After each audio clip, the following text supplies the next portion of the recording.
Today, I'm going to explain an American drama thriller film called Hide and Seek. Spoilers ahead. Watch out and take care.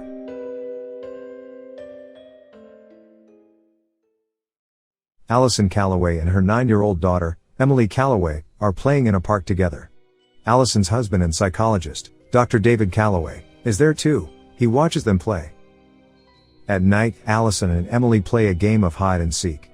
After which Allison tucks Emily to bed. Allison seems to be worried about something. David asks her about it, but she dismisses it. Allison then goes to take a bath. However, around 2 in the morning, David wakes up to see Allison still not in bed. He goes to check the bathroom, where he is terrified to see Allison sitting on a bloodied tub. She had committed suicide by cutting her wrist. Emily stands in the doorway as she watches David hugging Allison's body and crying. Cut to a few days later, Emily is in a children's hospital and seems depressed. David talks to his colleague and good friend, Dr. Catherine Carson, and decides that it would be best if he and Emily moved to the countryside for some time. Catherine is close to Emily as well. She hugs Emily and wishes her goodbye, and they leave. Emily brings her cat with her to the new place. David and Emily are finally at their new home. It lies in an area surrounded by woods and is very quiet. They are welcomed by a sheriff and the owner of the house. As they are looking around, Emily disappears. They find her near the woods staring at something. That night, Emily doesn't eat anything and insists on sleeping early. David tries to cheer her up, but the girl is traumatized by her mother's death. He then gives her a diary to write down her feelings, after which Emily wishes her favorite doll named Alex goodnight before going to sleep. The following day, David is unboxing his belongings in his study room, when Emily goes into the woods following a butterfly. In the end, she sees a cave. By the time David starts looking for her, she is back. But her favorite toy doll, Alex, is not. Shortly, he and Emily leave to run some errands. As David is pumping gas into his vehicle, he sees a woman playing with a little girl. Thinking that the little girl could become friends with Emily, he introduces himself to them. The woman's name is Elizabeth Young. She seems to have charmed David. He invites them to come over someday. That night, while tucking Emily to sleep, David asks her about her doll, Alex. To which she says that she doesn't like her anymore. She tells him that she has replaced Alex with her new friend named Charlie. When David questions her further about Charlie, she says that he doesn't like being talked about. David calls Catherine to tell her about the incident. They both agree that Charlie is an imaginary friend Emily has created to cope with her trauma. The following day, David finds Alex in the bin with her face distorted. Later at dinner, David tries to talk to her about Charlie. At that time, she tells him that Charlie is a lot of fun like her mommy used to be. That night, he gets another nightmare. He has been getting the same nightmare of the New Year's Eve party that occurred the night before Allison's death. The nightmare wakes him up exactly at the time he did when Allison died. He hears a noise, and goes to check in the bathroom to see the words "You let her die." The bathtub is filled, and Emily's crayon lay around. He turns around and sees Emily behind him. But when asked about it, Emily insists it was Charlie who did it. It was Charlie. The following day, Elizabeth and her niece, Amy, come over. David introduces Amy to Emily, but she seems to have no reaction. As they play, Amy is eager to become friends, so she hands her doll to Emily. But when Emily returns it back, its face is distorted like Alex's was. Emily tells Amy that she shouldn't be here. Feeling scared, they leave soon after. When David asks Emily about Amy, she replies she doesn't need any new friends and that Charlie is enough. Later, Emily plays outside as David does the dishes. He sees a man sitting beside her, so he goes out to check and finds that the man is their neighbor Stephen. They have an awkward conversation after which David warns Emily not to talk to strangers. Cut to that night, David hears Emily laugh, but when he goes to check on her, she is alone.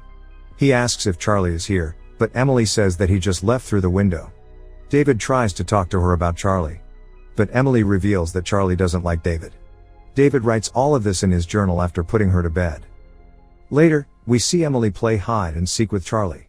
She goes out of her room and look around the house to look for him. She finds a door behind a closet. It leads to a basement downstairs. She walks there, still looking for him, then suddenly the lights go off, and she screams in fear. David quickly comes to get her. She tells him that Charlie was hiding in the dark. The following day, Elizabeth comes over for dinner. Emily doesn't seem to like her. Elizabeth tries to have a conversation with Emily and gives her some books to read. However, Emily acts hostile towards her and drops all the books to the floor. Seeing this, David demands her to go to her room. Soon, Elizabeth leaves. That night, David again wakes up exactly at 2:06. There is a noise coming from the bathroom. He goes in to check and sees the words, "Now look what you've done." The bathtub is full of dirty water. As David goes in to drain it, he feels something inside. It is the dead body of the cat that lived with them. Furious, David goes to Emily's room, but Emily again insists that it was Charlie. Charlie did it. He then cleans up the mess in the bathroom. The following day, Emily shows David pictures she has drawn of Charlie and her mother. David tries to tell her that Charlie is not real, but Emily keeps on yelling his name. Charlie, Charlie, Charlie. That day, Catherine visits them. Catherine is David's good friend who is very close to Emily. Emily is very excited to meet her. She suggests David to bring Emily back to New York. He tells her that he will consider it. After she is gone, David goes to Emily's room and sees that she has drawn pictures of her mother killing herself in the diary he had given her. Elizabeth comes over again that day, but David doesn't hear her knocking, so she comes in and goes into Emily's room. She has come to make amends with Emily, but Emily tells her that she is playing hide and seek with Charlie, and points at the closet. As Elizabeth opens the closet, she is attacked by someone and falls down the windows. After a few hours, a sheriff comes over to ask about Elizabeth. The sheriff informs David that he had found Elizabeth's car crashed down the road, and her niece told him that she had come here. But David knows nothing about the incident. The sheriff then asks Emily about her, but she lies and tells him that she hasn't seen her. After he is gone, David senses something wrong. He sees the window broken. Emily is crying hysterically. She shows him the time. It is exactly 2:06 again. David rushes to the bathroom to see some words written on the shower curtain. "Can you see now?" He opens it and is terrified to see a dead Elizabeth lying in the tub. He rushes back to a crying Emily, but she still insists that it was Charlie. She says she cannot tell David anything about him. Then, David locks her in the room and rushes out. Shortly after, we see someone open the door for her. Emily then calls Catherine to tell her she doesn't want to play with Charlie anymore. David, on the other hand, decides to get rid of Elizabeth's body. But when he goes into the bathroom, the body is already gone. Emily says that Charlie just left with it. This has gone too far. David is now furious and is determined to find out who Charlie really is. He runs outside to search for him. Suddenly, his neighbor Stephen appears behind him, and demands to see Emily because he has heard noises from their house. David attacks him, assuming that this whole time, he is Charlie. He rushes back to his home and locks the doors. He tells him to stay away from his daughter. Emily hugs him in fear and begs not to make her see Charlie again.